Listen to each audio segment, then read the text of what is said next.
আসসালামু আলাইকুম। আজ দেখাবো কিভাবে মাছ ভাজলে মাছ ভাজাটা হয়ে ওঠে খুব সুস্বাদু এবং টেস্টি। ইনশাল্লাহ আমার ভিডিওটি দেখে আপনিও ভেজে নিতে পারেন আমার মতো মাছ ভাজা। সবাই আমরা জানি, তারপরেও এক একজনের রন্ধন প্রণালী এক এক রকম। ইনশাল্লাহ ভালো লাগবে পুরো ভিডিওটি দেখলে। আমি মাছটা খুব ভালো করে ধুয়ে নিয়েছি, তারপরে সামান্য হলুদ, মরিচ এবং লবণ দিয়ে, আর তার সাথে নিয়েছি একটু লেবুর রস দিলে মাছের যে একটা ফ্লেভার, এটা অনেকেই পছন্দ করেন না, যেমন আমি। আর লেবুটা দিলে অন্যরকম একটা স্বাদ আসে, তাই আমি একটু দিয়ে দিচ্ছি লেবু।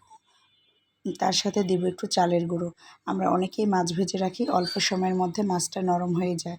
আর যদি আপনি মাছের পরিমাণ অনুযায়ী সামান্য একটু চালের গুঁড়া ব্যবহার করেন, তাহলে মাছটা সারাদিন থাকলেও সেই টাটকা এবং সুস্বাদু থাকে। আমি খুব ভালো করে মেখে আধা ঘন্টা কিংবা 30 মিনিট কিংবা 45 মিনিট এটা রেস্টে রেখে দিব, যাতে মাছটা খুব সুন্দরভাবে ম্যারিনেট হয়। তারপর আমি ফ্রাই প্যানে তেল গরম করতে দিয়ে দিব।